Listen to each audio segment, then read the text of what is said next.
여기 함께 살고 있지 않나. 사랑과 순결이 넘쳐 흐르는 이 땅. 새약시 하나 얻지 못해 농약을 마시는 참담한 농촌의 총각들은 말고, 특급 호텔 로비에 득식을 거리는 매춘 관광의 호사한 장녀들과 함께 우린 모두 행복하게 살고 있지 않나. 우린 모두 행복하게 살고 있지 않나. 아, 우리의 땅, 아, 우리의 나라, 우린 여기 함께 살고. 안녕하세요. 대한민국 1회입니다. 기름진 음식과 술이 최근 윤창중 사건이 벌어지면서 국민들이 우리나라 정치인 왜 이래? 특권층은 왜 이래? 그럼 더 나아가서는 대한민국은 왜 이렇지? 이런 이야기를 하시면 탄식하십니다. 대한민국은 우리 사회의 정치, 경제, 문화, 군사 등 각 분야를 분석하고 파헤치면서 도대체 우리 대한민국이 왜 이 모양이 됐는지를 추적하는 방송입니다. 이런 가운데서도 가장 국민들한테 관심사가 뭘까요? 경제 분야도 있지만 일상생활에서는 정치 분야가 가장 좀 쉽게 와닿고 실망도 많이 주는 것 같습니다. 그래서 대한민국 방송은 정치 분야부터 시작하겠습니다. 우린 여기 함께 살고 있지 않나. 저들의 염려와 대한민국 헌법 1조 2항에는 대한민국의 주권은 국민에게 있고 모든 권력은 국민으로부터 나온다 라고 규정했습니다. 노래도 있죠. 그런데 즉 올바른 정치란 이렇게 국민이 자신을 위해 국가를 스스로 운영하는 정치를 이야기합니다. 이런 측면에서 보았을 때 대한민국 정치가 과연 국민의 뜻에 따라 운영되고 있는지 살펴볼 필요가 있습니다. 나라의 정치를 위임받아서 국민들에게 위임받아서 그것을 실제로 구현한 정치인, 정당, 그리고 나라의 대표인 대통령에 이르기까지 과연 국민의 뜻에 따라서 우리나라 대한민국의 정치가 운영되고 있는지 살펴보겠습니다. 그럼 오늘은 먼저 최근에 박근혜 대통령 미국도 갔다 오셨는데 한 나라의 가장 대표적인 정치인이라고 할 수 있는 대통령부터 살펴보도록 하겠습니다. 오늘 저와 함께 이야기를 나눠주실 분이 나오셨습니다. 안녕하세요. 안녕하세요. 소개 좀 해주십시오. 저는 붉은 달이라는 닉네임을 쓰고 있습니다. 그러고 보니까 제 소개를 안 들었네요. 우리 청취자분들. 누구십니까? 예, 저는 대한민국 진행을 맡고 있는 한가운데입니다. 언제나 한가운데 서 있습니다. 네, 오늘 방송도 한가운데서 진행하시는 거예요? 그럼요. 사람이 별로 없습니다. 그래서 일단 오늘 정치, 우리 나라의 대통령 얘기 나눠볼 건데요. 먼저 이런 생각이 떠올라요.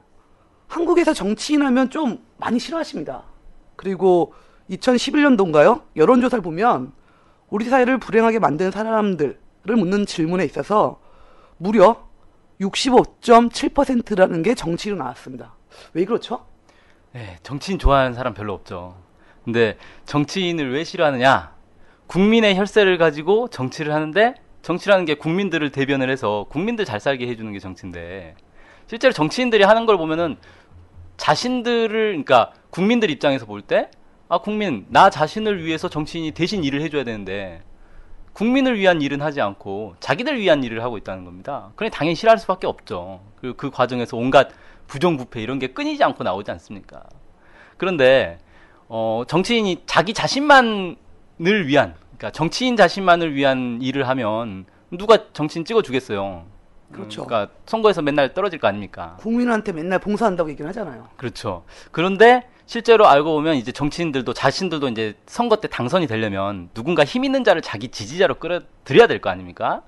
그러려면 힘 있는 자 하면 딱 떠오르는 건 돈 많은 사람들, 네네. 재벌들, 이런 사람들을 위해서 일을 하겠죠.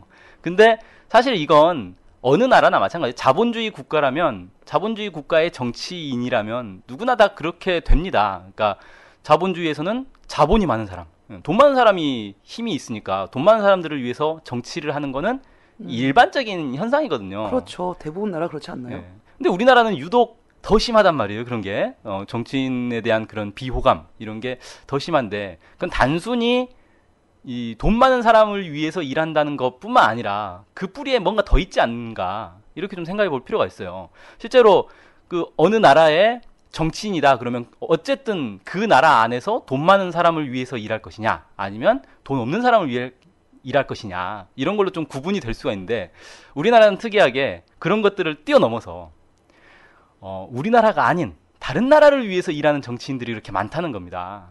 그러니까 그 뿌리를 캐내다 보면은 미국이라든지 일본을 위해서 일을 하는 그런 정치인들이 많아요. 뭐 단적인 예가 이제 위키리크스에서 공개가 돼가지고 논란이 됐던 이명박 대통령에 대해서 그 친형이라는 사람이 이명박 대통령은 뿌리까지 뭡니까 뼛속까지 그렇죠. 친일칩니다 이렇게 얘기를 하지 않았습니까?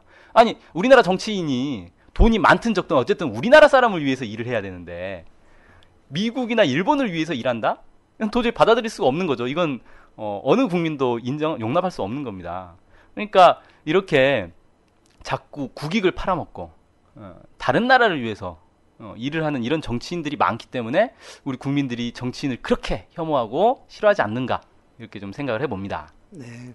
그래요. 말 들어보니까 일리가 있네요. 저도 뭐 정치인 하면은 딱히 좋은 인상은 안 떠오르죠. 네. 뭔가 없는 사람들보다는 있는 사람들 네. 가서 뭔가 자꾸 빼내고 이런 것 같아요. 그래서 그렇다면 일단 정치인들이 뭐 그런 우리나라에서 그런 표상을 갖고 있다 치더라도 그럼 이제 구체적으로 좀 살펴봐야겠죠. 네. 정치인을 대표한다. 이런 건 보통 정치인의 최고 권력자. 대통령이죠. 그렇죠. 그리고 나라의 최고 권력자이기도 합니다. 네. 우리나라 대통령이 지금 박근혜 대통령인데 지금 몇 대 대통령? 18대 대통령. 18대인데 제 머릿속에 있는 대통령 뿔은 18명이 안 되고 있어요. 그렇죠. 오래 해먹은 사람들이 있어요. 참 중간에.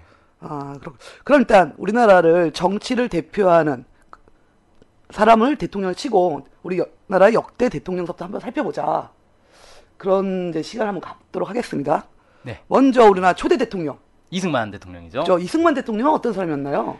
예, 이승만 대통령이 이제 초대 대통령이 됐는데 그 과정을 보면은 1946년에 대한독립촉성국민회라는 걸 만들었어요. 네. 그리고 이 대한독립촉성국민회가 이제 일종의 정당이죠. 초대 총선에서 원내 일당이 됐고 초대 대통령 선거에서 이승만 후보를 선출시켜서 당선을 시켰습니다. 그리고 그 이후에 이제 1951년에 이승만 대통령은 자유당을 창당하면서 대한독립촉성국민회는 자유당이 흡수가 됐는데 이 이승만이라는 사람이 원래 어떤 인물이었는가 좀 살펴보면 그 독립운동가로 많이 알려져 있지 않습니까? 그렇죠. 독립운동가. 일제강점기 때 이제 독립운동가였다. 뭐 외교를 중심한 독립운동가였다라고 나오고 있죠. 그렇죠. 그 뭡니까? 해외 그 상해 임시정부 뭐 대통령이었다. 뭐 이렇게 많이 알려지고 있는데 원래 이제 그 친미 외교론자였어요. 미국의 그 공화제를 추종을 했고 원래 활동 근거지도 미국이었죠. 하와이에서 주로 근거를 했고 이승만 대통령에 대해서 자세히 알고 싶으면 네. 그 요즘 유행하고 있는 영상 그 다큐 영화 하나 있지 않습니까? 100년 전쟁이라고. 아하, 네네네. 들어봤어요. 네, 그거 보시면 정말 자세히 나옵니다. 그거 보시면 될 것 같고, 뭐 오늘 여기서 그 내용 하나하나 다 설명하기는 좀 그렇고요. 간략하게 좀 설명을 해보자면 젊은 시절에 이제 일찍부터 미국에 유학을 해가지고 기독교를 또 받아들여가지고 실제로 이승만 대통령이 20대 때는 독립운동보다는 기독교 선교 활동에 더 관심이 있었어요. 그래서 주로 활동도 이 선교 활동 이런 거에 이제 중심이 있었고요. 여러 이제 논란 끝에 상해 임시정부에서 대통령이 되긴 했는데 이때도 주로 주장한 건 미국과 협조를 통해서 독립을 이뤄야 된다 이런 주장을 하다 보니까 일본과 이제 대결을 통해서 결사항쟁을 하자 이렇게 주장하는 분들이 많이 있었죠. 뭐 신채호, 안창호 이런 분들이 주로 이제 이런 그 일본과 결사항쟁을 해야 된다 이런 주장을 하시던 분들인데 이런 분들하고 당연히 대립을 했겠죠. 누구는 이제 미국에게 도움을 받아서 미국에게 기대서 독립을 하자.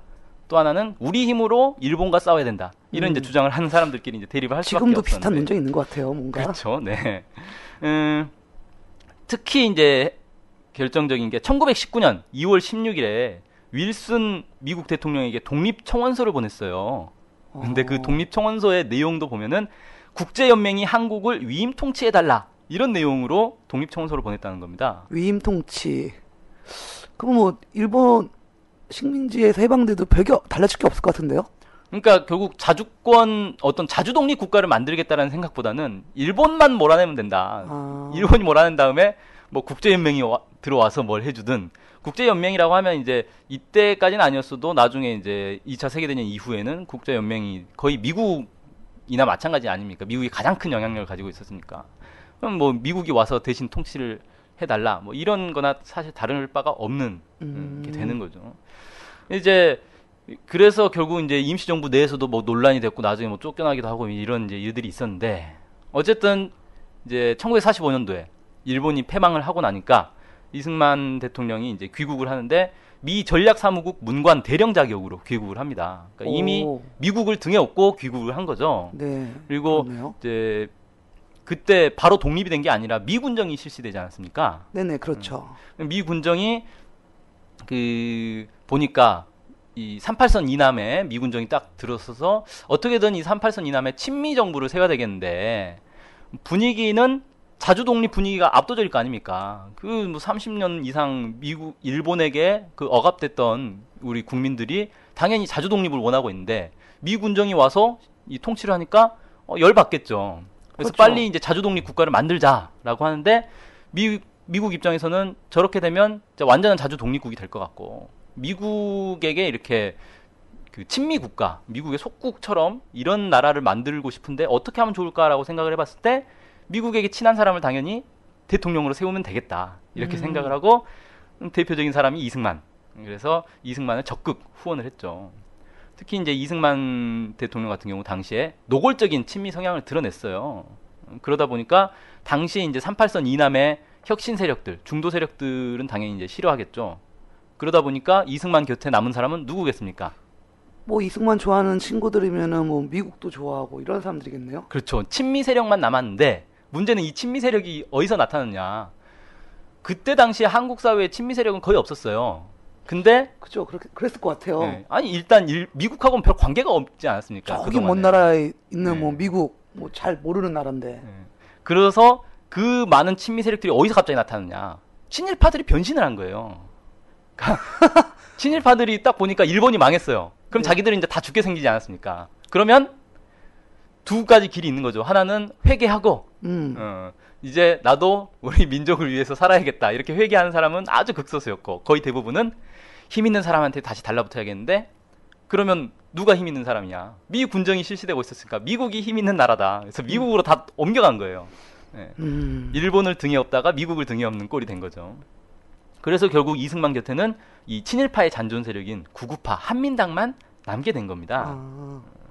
그래서 이제 이승만 대통령이 이제 그때 딱 보니까 자기의 측근, 그러니까 자기를 지지하는 세력은 친일파만 남게 됐고 이 친일파들이 자주 독립을 이제 바라는 대다수 국민들에게 배척을 당할 거 아닙니까? 특히 이제 그때 당시에 그 반민특위라고 해서 이 친일 잔재를 다 청산하겠다. 이런 이제 친일파들을 청산하려는 그런 이제 위원회가 딱 설치가 되니까 얘네들 활동을 그냥 놔두면 안 되겠다. 이렇게 판단이 돼서 노골적으로 반민특위를 활동을 방해하고 나중에는 결국 직접 무력으로 깨버리는 거죠. 그리고 나서 이 단독 정부 수립을 주장하면서 자주 독립 국가를 건설하려는 그런 움직임에 제동을 걸고 이 분단 정부를 세우는 그런 1등 공신이 되어버렸습니다. 그러니까 결국은 이제 이 이승만 정부, 이 첫 정부죠. 이 한국 첫 정부는 결국 미 군정이 바라는 정부가 됐고 이승만 대통령은 친미 정치인이 될 수밖에 없는 그런 사람이었다. 이렇게 볼 수 있겠고 실제로 첫 그 초기의 한국 정부의 주요 이 장관들 보면은 대부분 친미 인사들이 많았어요. 그 이제 여러 사람들이 있는데 그 이승만 정부의 역대 장관 출신 성향들을 보면은 상당수가 일본 출신, 그러니까 일본에 유학 갔던 일본 유학파 출신이 많았고요. 그 다음으로 미국 유학파가 많았습니다. 그 다음에 실제 국내에서 그냥 토종이라고 해요. 국내산 네. 뭐 국내에서 뭐 학업을 하고 뭐 활동을 했던 사람은 극히 드물었고요. 네. 근데 사실 생각을 해보면 그때 미국에 유학 갔던 사람이 얼마나 됐겠어요? 별로 많진 않죠. 그렇죠. 거의 없었을 거 아닙니까? 가더라도 뭐 대부분 일본으로 유학을 그렇죠. 갔지. 그러니까 사실 일본 유학파가 많은 건 당연히 비율상 이해가 되는데 미국 유학파가 많다는 건 그냥 의도적으로 미국 유학파들을 적극 기용하지 않고서는 해석할 수가 없는 부분이죠. 찾아내기도 힘들었을 것 같은데요. 그렇죠. 예. 그런 사람, 그러니까 그렇게 최대한 미국 유학파를 중심으로 해서 꾸렸고, 나중에 이게 이제 미국 유학파가 늘어나게 된 거는 어떻게 늘어나게 됐냐면, 한국 전쟁 때 네네. 미군이 보니까 좀 쓸만한 사람들 있잖아요. 한국인들 중에 좀 쓸만한 사람들을 선발을 해가지고 미국 유학을 보내줬어요. 특히 이제 군인들 출신 중에 좀 이렇게 인텔리 성향이 있는 사람들을 뽑아다가 미국 뭐 육군학교나 이런 데로 보내줬습니다. 그래서 적극적으로 이 미국 유학파를 키운 거예요. 그래가지고 이 사람들이 나중에 이제 전쟁 끝나고 뭐 2, 3년 공부하고 돌아와가지고 한국에 이제 장관도 되고 뭐 군인 뭐 장성도 되고 이렇게 된 거죠. 이렇게 이제 절대적으로 보면은 이제 미국이나 혹은 이제 같은 영어권인 영국 유학파를 영국 유학파도 있었어요 그때? 네, 영국 유학파도 있습니다. 야. 이런 사람들이 25%를 와우. 차지했고 일본 유학파는 32%를 차지했으니까 거의 비슷비슷한 서구 유학생 숫자가 절대적으로 부족한 상황에서도 이 정도의 비율을 맞췄다는 건 정말 이 비정상적으로 이 미국 유학파를 끌어들이지 않았는가. 누가 도움을 줬을 것 같아요. 미국 유학파 찾는데 제 생각에는. 당연히 그렇겠죠. 뭐 미 군정에 있었던 사람들이 이승만 정부 시절만 해도 미군들이 그 군사 고문을 계속 했어요. 그래서 한국군은 사실상 미군 군사 고문들이 좌지우지하고 있었기 때문에 이 사람들이 추천하면 다 승진하는 거죠. 자, 이 사람 우리가 미국에서 잘 가르쳐서 키워왔으니 너네가 높은 자리 하나 기용해라 라고 하면 당연히 받아들일 거 아닙니까? 그렇겠네요. 이거 말고도 이제 이승만 대통령을 보면은 대표적인 게 이 한국 전쟁 당시에 한국군 지휘권을 이 맥아더 사령관에게 편지 한 통으로 그냥 넘겨줬죠. 그렇죠. 아, 이거 얘기 들어봤습니다. 아, 네. 황당하죠. 편지 한 통으로 넘겨주고 그 다음에 1953년 그러니까 전쟁 끝나자마자 곧바로 이 한미 상호 방위 조약을 미국하고 체결을 하는데 이 내용 자체가 아주 일방적이고 굴욕적인 실제 을사조약하고도 맞먹는 을사조약의 내용하고도 맞먹을 정도로 그런 굴욕적인 이제 방위 조약을 체결을 했고요. 그러니까 이런 것 통해서 사실 지금도 한국에 대해서 해외의 인식은 뭐냐면 저 나라는 자기들 작전 지휘권을 미국에게 넘겨준 미국의 속국이다. 이런 이 오명을 뒤집어 쓰고 있는데 사실 오명이라고 할 수도 없고 실제 사실이니까 이건. 그렇죠. 실제 아직도 없죠. 예. 근데 이거를 바로 이승만 대통령이 집권 초기에 다 넘겨준 거다. 현재도 지금 서울시 면적의 절반가량의 넓은 면적이 미군 기지로 편입돼 있고 여기는 미군 소유이고 미국 땅이에요. 그래서 예를 들어서 뭐 용산이나 평택의 미군 기지에 편지를 보내려면 LA 주소지가 LA로 돼 있어요. LA 뭐 몇 번지 뭐 이렇게 해서 보내면 그게 미국으로 그 우편물이 미국으로 갔다가 다시 미군 기지로 옵니다. 황당한 바로 코앞에 있는데 그냥 꽂아줘도 될 것 같은데. 그런 체계로 돼 있어요. 야. 정말 황당한 거죠. 이렇게 이제 이런 한국이 미국의 이런 속국 대우를 받게 된 이 시초가 바로 이승만 대통령에게 있다. 그러니 이승만 대통령이 누구를 위해서 일한 대통령이냐? 미국이 요구한 거 다 들어주는 미국을 위한 대통령 아니었느냐? 이런 욕을 먹어도 사실 할 말이 없는 거죠. 네, 그렇군요. 근데 뭐 전화가 하나 왔어요? 이게 뭐죠? 아니 여기 전화번호 어떻게 알았죠? 그러니까 저희 방송 이거 시작도 시작도 하는데 방송인데 어떻게? 저희 혹시 일베충이 저를 털었나요? 아 무섭습니다 이거. 네네. 네, 전화 받았습니다.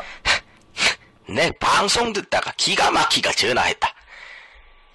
우리 우남 이승만 박사님께서는 나라를 세운 국부시다. 어? 근데 뭐 그런 분한테 뭐 친미? 그 당시에 미국 도움 없이 빨갱이들을 막을 수 있었을 것 같아? 아, 그렇군요. 뭐 이해가 돼요. 이 지금 막 흥분하셔서 전화하신 분. 네.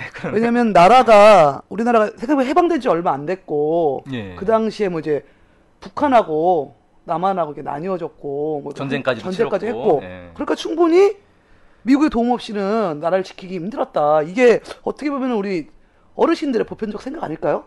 네, 그럴 것 같습니다. 사실은 이제 전쟁을 치르고 나서 그 적대감이 엄청나게 커졌을 거 아닙니까? 그렇죠. 그랬을 근데 것 이게 사실 저는 이런 얘기를 꼭 하고 싶은데 이 적대감이라는 게 전쟁을 치렀으니까 당연히 서로 적대적인 건 당연한 거 아니냐라고 하는데 똑같은 원리로 일본에 대한 우리의 감정을 좀 생각해 볼 필요가 있어요. 물론 지금도 이 일본에 대한 감정이 반일 감정은 우리 되게 심하긴 한데 우리는 일본에게서 36년간 식민 지배를 받았어요.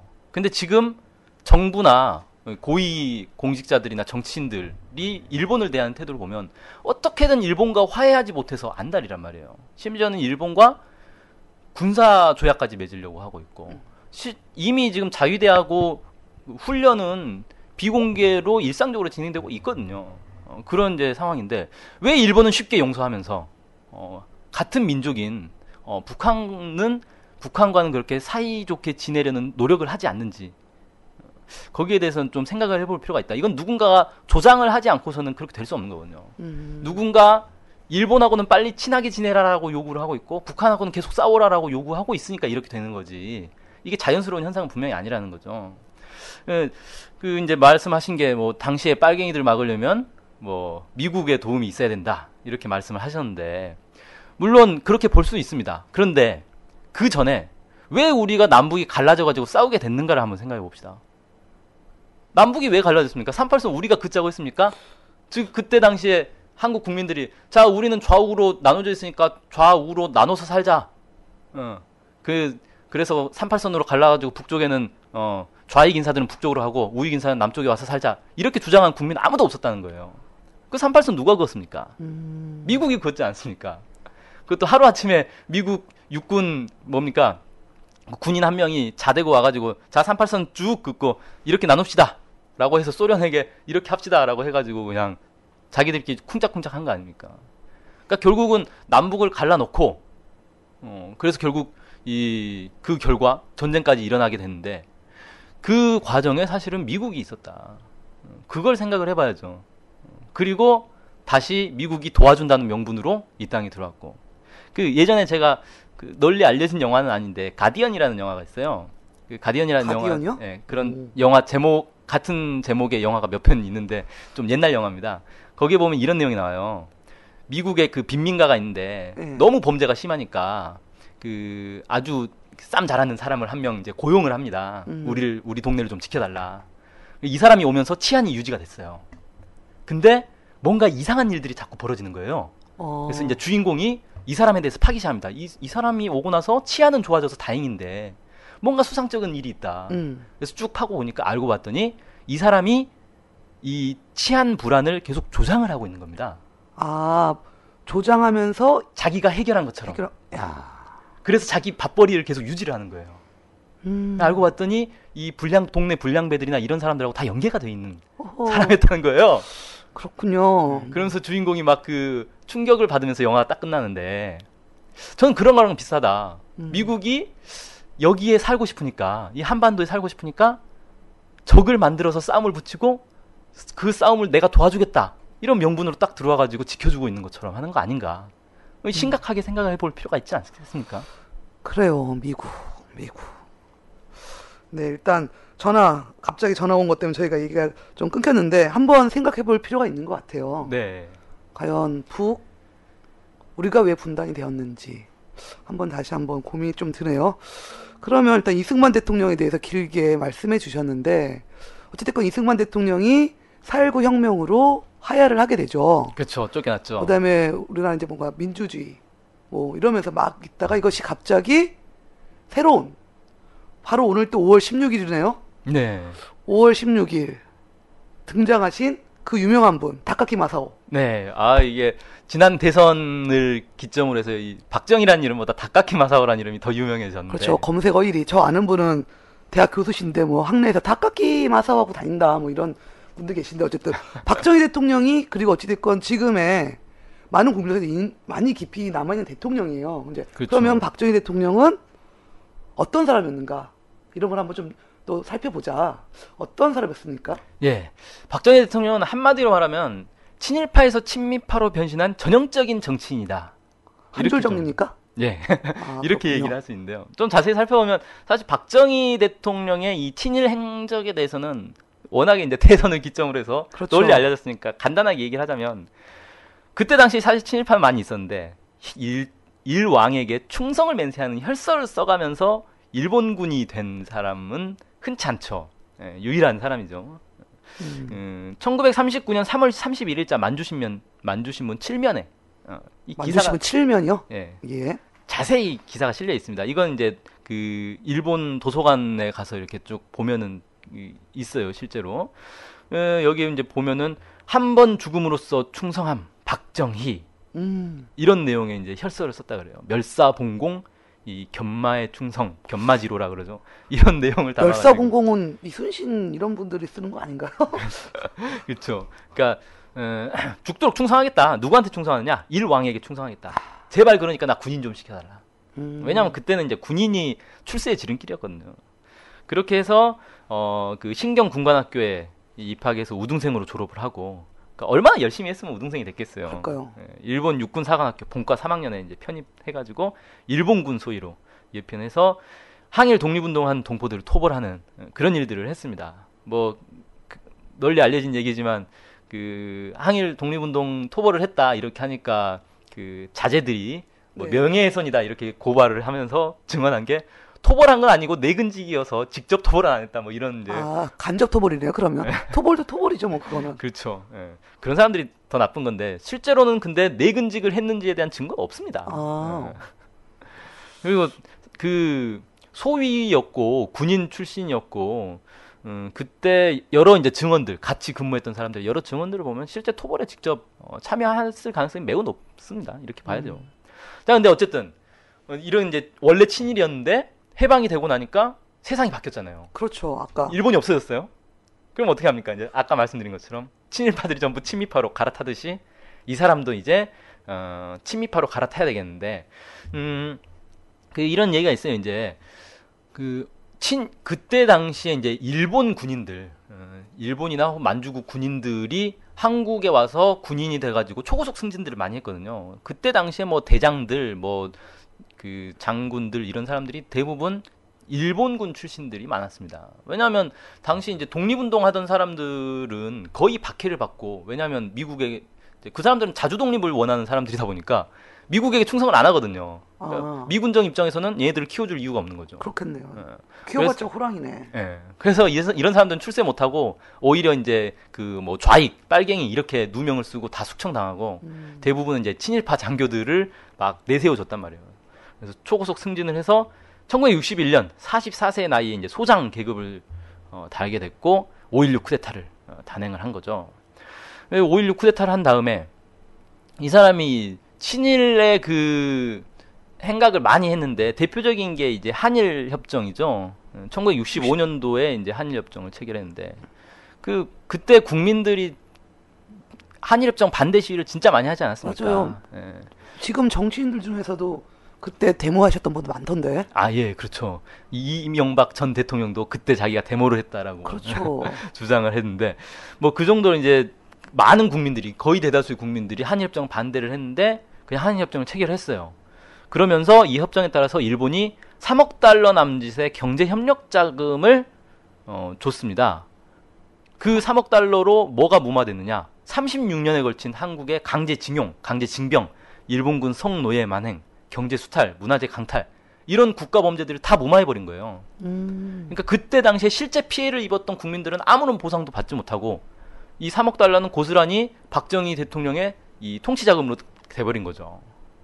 그래요. 지금도 그래서 보니까 그 위안부 할머님들이 징용에 끌려 갔다 오신 분들이 일본 대상으로 그렇죠. 소송도 소송하는데 끝났다라고 일본에서 얘기하니까 그게 사실 소송 과정에서 이게 뭐 알려진 거죠. 그 한일 협정의 구체적인 내용이 공개가 안 되고 있다가 소송을 하니까 일본에서 그게 공개가 된 거예요. 이거 봐라, 우리는 할 거 다 했다. 왜 우리한테 그러느냐? 한국 정부에 가서 따져라. 이렇게 딱 한 거 아닙니까? 그러니까 그 피해자들이 이제 할 말이 없어진 거죠. 그러면 한국 정부는 우리한테 왜 아무런 보상도 안 해줬지? 이렇게 되는 거죠. 참내 국민을 참 그렇게 씁쓸합니다. 어쨌든 계속 얘기해 주시죠. 예. 이게 뭐랑 비교할 수 있냐면 당시 일본이 한국만 식민 지배한 게 아니라 동아시아의 여러 나라들을 식민 지배하지 않았습니까? 그렇죠. 대표적으로 이제 필리핀 같은 경우 3년 동안 점령을 했어요. 네. 그 3년 동안 점령한 것에 대한 배상으로 6억 달러를 무상 배상을 했습니다. 6억 달러요. 네. 그러니까 우리는 36년이나 통치를 당했는데 겨우 3억 달러. 하면 78억 달러는 받았어야 되는 거거든요. 네. 많이 돈을 받나 치더라도. 그렇죠. 고작 3억 달러고 이것도 배상의 성격이 아니라 경제협력 자금의 성격으로 돈을 받았고 이런 완전히 일방적으로 일본에게 유리한 그 협정을 맺어줘 버린 거죠. 뭐 이제 박정희 대통령의 이 친일 성향 이런 건 사실 개인 취향을 봐도 고스란히 드러나고 있는데 뭐 예를 들어서 밤마다 청와대에서 일제 군가를 불렀다더라. 뭐 애창하는 군가가 히로세 중령이라는 군가가 있어요. 예, 일본 군가인데 이걸 매 애창했다더라. 뭐 일본 관동군 장교 승마복을 입고 채찍을 휘두르며 청와대 뒷뜰을 뭐 산책을 했다더라. 뭐 그거 요즘 페이스북에 막 떠요. 제 패친 분들이 올려주시더라고요. 네. 이런 게 사실 책으로 다 나와 있습니다. 그렇군요. 그런 이제 것들이 있고요. 그 이제 친일파에서 친미파로 이제 변신을 했다고 하는데 박정희 대통령도 당연히 그랬겠죠. 해방 후에 이제 친미파로 전향을 했는데 그래서 이제 뭘 했느냐? 그 한일 협정도 사실은 미국의 요구 때문에 한 거예요. 물론 본인이 친일파였으니까 당연히 하고 싶었겠지만 그때 이제 미국이 왜 한일 협정을 요구를 했느냐? 미국이 이제 2차 세계대전 이후에 이제 60년대, 70년대 가면서 점차 이 국력이 점점 이렇게 하락하다 보니까 해외에 투자한 돈들을 좀 이제 그 수거를 해야겠단 말이에요. 네. 근데 지금 그 주일미군이나 주한미군에 좀 많이 가 있는데 돈이 너무 많이 드니까 좀 빼야 되겠다. 근데 빼면 이 공산 국가들, 그러니까 북한이나 중국, 소련 이런 나라들에 대한 어떤 이제 군사 견제가 약화될 거 아닙니까? 그러니까 그걸 강화하기 위해서 일본과 한국에게 너네가 국방력을 더 키워라. 우리는 좀 빠져야겠다. 그러면서 한일 간의 군사 협정을 맺어서 한미일 삼각동맹을 체결하자. 이러면 우리가 부담이 전다. 근데 이게 안 되는 이유는 한일 간의 사이가 안 좋아. 사이가 안 좋아서 이게 안 된단 말이에요. 그렇죠. 그러니까 빨리 한일 협정을 맺어라. 이렇게 요구를 하고 때마침 친일파의 거두 박정희가 대통령이 딱 되니까 잘 됐네. 왜냐하면 이승만 정부 시절에도 계속 그걸 요구했는데 이승만 정부가 그걸 못했어요. 근데 박정희는 그걸 할 수 있겠다라고 견마지로. 네. 그리고 이제 군사 쿠데타로 해서 철권 통치를 하니까 국민들이 저항해도 눌러버리면 된다. 그래서 이제 박정희 대통령한테 빨리 해라! 라고 하니까 그걸 이제 국민들의 반대를 무릅쓰고 한일협정 체결해버린 거죠. 그 다음에 또 이제 베트남 파병. 이것도 이제 미국이 요구하니까 베트남에 파병을 했다. 뭐 많은 사람들이 베트남 파병은 뭐 국익을 위해서 한 거다. 근데 그 세상에 국익을 위해서 젊은이들 피를 팔아가지고 돈을 버는 게 그게 맞습니까? 그게요. 근데 베트남 파병 해달라 하니까 파병을 해줬어요. 그때 당시에 이제 그 재밌는 일화가 있어요. 그 박정희 정부가 이제 군부 독재를 하다 보니까 그걸 이제 싫어가지고 이 군부 독재에 저항하는 세력 중에 이제 친미 반공 세력들 중에도 박정희 정부와는 이제 엇서던 사람들이 있거든요. 그 중에 한 사람이 미국 대사에게 그 뭡니까 편지를 썼습니다. 예, 신소를 하는 거죠. 그래서 박정희가 사실은 이 옛날에 남로당 활동을 했다. 이 사람은 믿을 수 없는 좌익 인사다. 남로당이면은 진짜 공산당 아닙니까? 예, 그렇죠. 이 사람 그러니까 빨갱이 출신이니까 미국이 믿어서는 안 된다. 이 사람을 제거해야 된다. 이렇게 편지를 썼어요. 그랬더니 미국에서 답장이 왔는데 뭐라고 왔냐? 박정희 대통령 우리도 다 알고 있는 내용이다. 그런데 그런데 베트남 파병을 해줬다. 지금 우리에게 중요한 건 베트남에 파병을 해줄 나라다. 우리는 박정희 대통령을 믿는다. 더 이상 이런 거 보내지 말아라. 이렇게 답장을 해줬다는 거예요. 확실한 믿음 얻었네요. 미국한테. 네, 그렇죠. 그러니까 사실 자신의 경력에 그런 미국이 의심할 만한 경력이 있음에도 불구하고 베트남에 엄청난 젊은이들을 보내주면서 믿음을 얻은 거죠. 뭐 그랬고 그 다음에 또 이제 역대 대통령들의 이제 공통점 중에 하나인데 이 미국의 어떤 지지를 얻고 그 다음에 이 우익 세력들의 지지를 얻기 위해서 철저한 반공 정책을 펼치죠. 그래서 뭐 예를 들어 그 유명한 사건인데 박정희 대통령의 형이 박상희라고 있어요. 이 사람은 좌익 운동을 하던 사람이거든요. 아 그렇군요. 네. 근데 이 사람의 이제 절친이 황태성이라는 사람이 있습니다. 이 사람은 이제 그 해방 후에 북에서 활동하던 사람인데 박정희가 대통령이 됐다고 하니까 저 저 사람 내 동생 같은 사람이다. 내 잘 아는 친구의 동생이고 나랑도 친했다. 그래서 내가 가서 통일을 위해서 설득해보겠다 하고 남쪽으로 왔습니다. 비밀 특사로 온 거죠. 네. 근데 박정희가 딱 보니까 이 사람하고 얘기를 하면 자기의 과거 전력이 드러날 것 같으니까 좌익 전력이 드러나면서 미국이 자기를 의심할 것 같으니까 이 사람을 그냥 죽여버리는 겁니다. 특사를 죽여요? 예, 그러니까 보통 전쟁 중에도 특사는 죽이지 않지 않습니까? 드라마에다가 보면은 다 보내주고 예우해주던데 그쵸. 이거 뭡니까 예. 이게? 그러니까 이 일말의 그런 자신의 빈틈을 보이지 않기 위해서 철저한 반공주의자라는 걸 증명하기 위해서 그런 짓을 하는 거죠. 사람이 참 그러네요. 그렇습니다. 이렇게 이제 보면은 그 박정희 대통령을 한마디로 정리하면 친일파였다가 친미파로 철저하게 친일, 친미, 반공, 독재자였다. 이렇게 한마디로 좀 정리를 할 수 있겠고요. 친일, 친미, 반공, 독재자였다. 박정희 대통령. 네. 네, 그렇군요. 그 일각에 이제 이런 얘기도 있어요. 그 박정희 대통령에 대한 이제 호감도가 사실 높지 않습니까? 네, 많이도 지금도 뭐 박정희 대통령 얘기하면 좋아하시는 어르신들 많죠. 네. 두 가지 측면이 있는데 하나는 경제 발전을 시켜줬다 이런 측면이 있고 또 하나는 그 박정희 대통령이 사실은 이 미국을 이제 그때는 어쩔 수 없이 미국에게 잘 보이긴 했지만 사실은 미국에게서 독립하기 위해서 핵을 개발을 했다.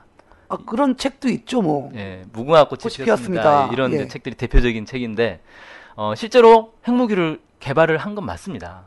박정희 대통령이 미국 몰래 핵무기 개발을 했다가 미국한테 들통이 나요. 네. 그래서 각서를 씁니다. 핵 개발 안 하겠습니다라고 각서를 써요. 각서를 썼어요? 예. 그러고 나서도 비밀리에 또 핵 개발을 합니다. 사람, 그런데 좀 뭐가 있네요. 예, 좀 그 자신의 고집이 있어요. 그러니까 결국 미국이 볼 때, 얘는 믿을 수 없는 사람이다라고 해서 이제 박정희 대통령이 결국 이제 11.26 네. 암살을 당하지 않습니까? 그렇죠. 근데 거기에 이제 미국이 개입했다 이런 이제 의혹들이 많이 있죠. 맞아요. 신문에서 보면 뭐 이런 얘기가 있어요. 뭐 그 당시 중앙정보부였죠. 네. 김재규. 네. 그 사람이 이제 박정희 대통령과 경호실장 차지철 네. 쏘아 죽인 다음에 내 뒤에 미국이 있다라고 했던 신문 기사를 어디서 봤어요, 제가. 예, 그렇습니다. 그리고 뭐 그 체포되고 나서도 아주 당당했다 그러죠. 그러니까 왜냐하면 자기 미국이 날 꺼내줄 거다 이렇게 믿고 있었다 그래요. 뭐 아무튼 근데 그런 걸 보면 박정희가 미국하고도 싸운 사람 아니냐 이렇게 생각이 쉬운데 그게 뭐냐면은 원래 이제 다른 나라 해외 사례에서도 충분히 찾아볼 수가 있는데 역대 이 독재자들이 미국을 등에 업고 독재를 펼친단 말이에요. 네. 그러다가 쓸모가 없어지는 경우가 있어요. 그러니까 너무 오랫동안 독재를 펼치면 국민들의 저항이 심해지니까 미국 입장에서는 부담스러울 수도 있죠. 얘는 안 되겠다. 딴 사람을 갈아치우자. 이런 생각을 하게 된단 말이에요. 그러니까 박정희 대통령도 그게 불안했던 거죠. 거기다가 뭐 끄떡하면은 주한미군 철수하겠다 막 이러니까 미국을 더 이상 믿을 수 없다.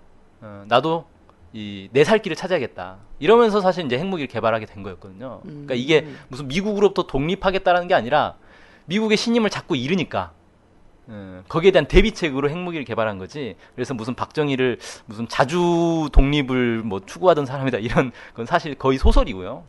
그렇게 보는 건 맞지 않겠다. 이렇게 보는 게 맞겠습니다. 그러니까 한마디로 말해서 박정희 대통령의 최후는 토사구팽이다. 이렇게 정리할 수 있습니다. 토사구팽. 예. 오늘 박정희 대통령 한 줄 정리 많이 나옵니다. 친일에서 친미. 토사구팽. 네, 그런 대통령이었다. 예, 알겠습니다. 아니, 우리 전화번호가 널리 알려졌나? 왜 이렇게 계속 전화가 오죠? 네네. 야, 이 빨갱이 새끼들아. 박정희 대통령이 북한 공산당의 남침을 막고 경제를 이래 발전시켜놨는데 겨우 젊었을 때 일 갖고 그리 따지나? 응? 그때 친일 안 한 놈들이 누가 있노? 네네. 그래요. 이런 주장 많이 들어요. 예. 왜 그때 당시에 친일 안 하던 사람이 어디 있느냐라고 하시는 분들 많이 있는데 친일파 후손들이 주로 그런 주장들을 많이 하죠. 그럼 혹시 전화하고 가신 분도 친일파인가? 뭐 물어볼 수가 없네요. 끊어버렸어요. 근데 그때 당시에 친일 안 하는 사람이 많이 있죠. 독립운동하는 사람들은 친일 안 하지 않았습니까? 그리고 평범한 백성들도 친일 안 했어요. 친일한 사람들은 대부분 잘 살려고 친일한 겁니다. 잘 살고 잘 먹기 위해서 친일을 한 거고 특히 박정희 대통령은 부득이하게 불가피하게 자기 살 길을 찾아서 어쩔 수 없이 친일한 사람이 아니에요. 자기가 뭡니까? 스스로. 예. 자발적으로 나서서 출세하려고 친일을 한 사람입니다. 출세하기 위해서 일본 군인이 됐고 혈서까지 썼고 군인 안 시켜준다니까 혈서까지 쓰지 않았습니까? 그러니까 이 사람은 자발적인 아주 골수 친일 인사인 거지 뭐 어쩔 수 없이 생계형 친일이 아니다. 생계형.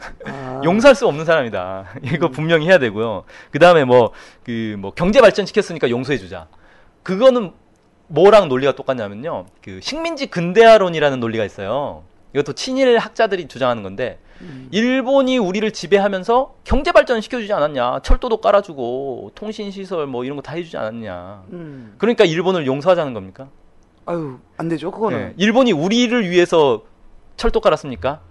우리의 그 쌀과 이런 것들을 각출해 가려고 철도 깐 거 아닙니까?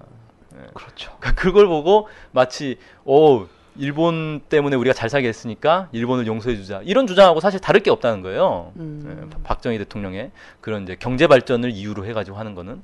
그리고 사실 그 경제 발전과 관련해서는 할 말이 많습니다. 박정희 대통령 때문에 그때 당시에 경제 규모가 성장을 했느냐에 대해서는 뭐 여기서 다룰 내용은 아닌 것 같은데 나중에 이제 경제 분야를 따로 좀 특화해서 다루면 좋을 것 같은데 어쨌든 그 부분은 여러 가지 논란들이 있다라는 거 그럼 분명히 좀 알아주셨으면 좋겠습니다. 그래요. 그 경제 발전은 박정희 대통령 때 경제 발전 이야기는 지금도 계속 화제되는 얘기예요. 회자되고 있는 얘기. 네. 그래서 그건 그때 한번 더 얘기해 보고요.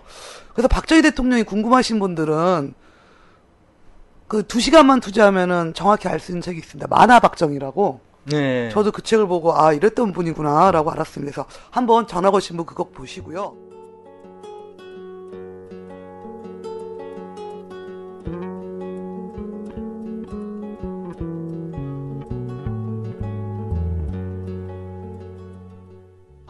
대한민국 2부로 이어집니다. 2부에서는 29만원 할아버지로 유명한 전두환 전 대통령을 만나보시겠습니다. 모순으로 가득한 한국 사회의 베일을 벗기는 대한민국 2부에서 만나요. 마시는 참담한 농촌의 총각들은 말고 특급 호텔 로비에 득식을 거리는 매춘 관광의 호사한 장녀들과 함께 우린 모두 행복하게 살고 있지 않나. 유미리, 일본에서 태어나 부모님의 나라를 몰랐던 그녀가 40이 넘어 분단된 조국의 북쪽 평양을 방문했습니다.